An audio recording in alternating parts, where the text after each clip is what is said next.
Hey everyone, welcome back to Crypto Cash. Thanks again for joining me here. I hope you're having a fantastic day. Quick look here at Avalanche, seeing what's going on.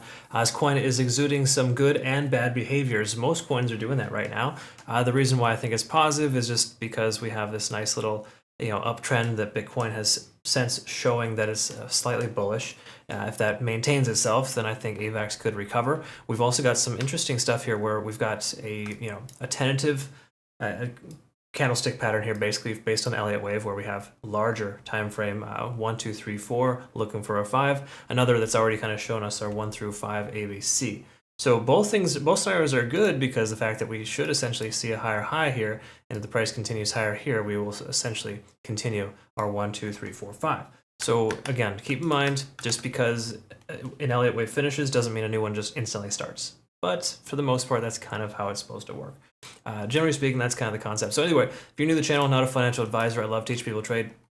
Truly hope you can learn something today. If you want to become a better trader, cryptocash.tag is a site.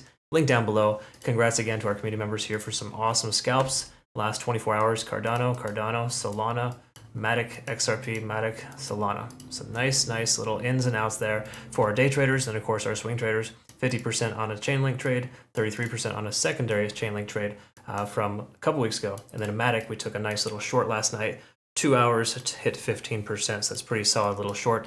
Again, if you did take that trade, you got to make sure if you missed out, it's okay. Look for the next one. You don't have to feel like you got to FOMO into the second entry target.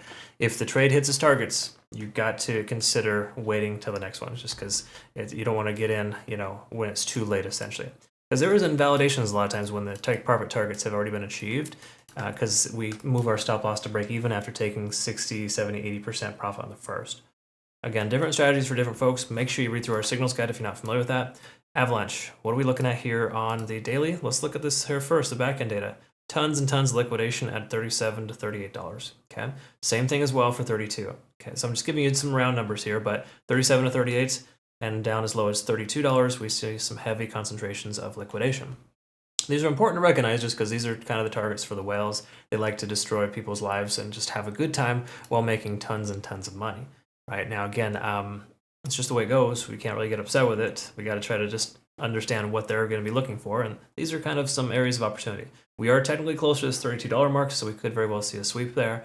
But once more, if the price progresses up to 35, 36, we break through our most recent high at 35.50, then we will see somewhere in the range of 37 to 38 as a stronger likelihood. But we got some resistances in place that we need to talk about first. What does that look like on the daily? Let's discuss this here. So daily time frames, what are we looking at for daily time frames? Typically the moving average is the most important, and same with the RSI and all that. So we'll look at that next here, but we're kind of just treading water right here at the 20-day SMA. We're below the 50 at that $37 mark. Keep in mind, a lot of liquidation right here. So keep in mind also, most liquidation levels are really close to support levels. They're not one and the same, but they oftentimes work in tandem.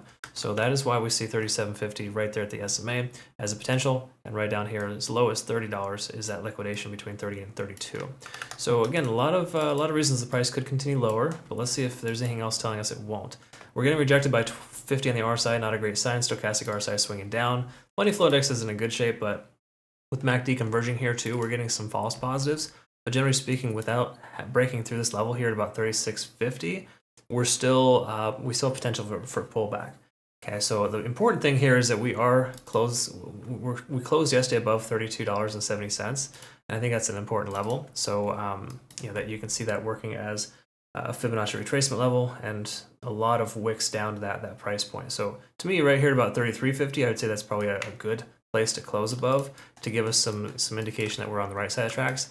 But 32.70 is that secondary support range. So we're right in that sweet little spot here, okay? And again, that's all well and good, but what's that mean for us in the big picture? Truth is, 4-hour time frame isn't looking phenomenal yet, but it's getting there. RSI is under 50, money flow index is low. Stochastic RSI had a second swing up. As I mentioned previously, you've seen this on my videos. Second stochastic swing is typically the most impactful. Again, it's usually when it double bottoms, right? So double bottom, whatever you want to call it. It typically has more sustainability, mainly because it's been overextended to the downside for too long. It's usually a reason why. It's like holding a flotation device underwater. You can do it for a while, but eventually you're gonna get tired of it, right? That's how this works. The price has to recover within reason. Does it shoot to the moon? Definitely not. Moon boys are not welcome here. Just a little disclaimer there. If you are, this probably isn't the right place for it, because I'm just going to tell you straight up how it is. And if you are emotionally attached to a coin, man, you got some problems, folks. Again, different strokes for different folks. It's all well and good to enjoy a project and to like what they have, but the price action means nothing compared to how good something is. Okay, the use case, whatever. There's some phenomenal projects out there that are just dirt cheap. So again, try not to think that way. Either way, 4-hour time frame here. We're right in between most moving averages. We haven't confirmed bullish yet. I would say again, 34 to 35 would be that confirmation. Okay. The reason why is because we got a lot of moving averages hanging out at 35. 35 has been a notorious support and resistance level for us. I'm not going to feel good until we're back up over that level. Taking a quick peek at the Ichimoku Cloud. What do you know? $35 right here. This is essentially where we want to be in order to take a confident long position. Keep in mind, we don't just jump in because of that, but that is something we're going to be looking for. So if you do see my Twitter, Telegram, and Discord playout charts, you'll recognize that I look for these X's. I provide them as kind of a good potential confirmational location for a long position.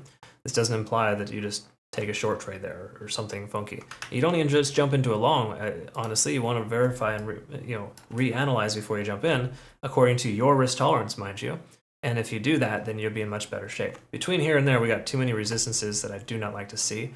When we look at the cloud, for example, this is a big one. Obviously, we got a ton of resistance here.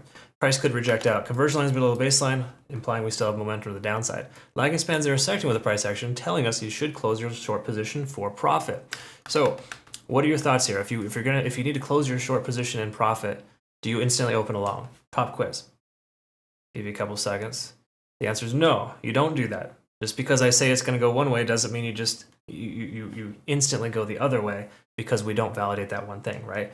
95% of trading is confirming a trade and looking for a reason not to take a trade. If you're forcing yourself or convincing yourself that you should take a trade here based on what you see so far, you're wrong.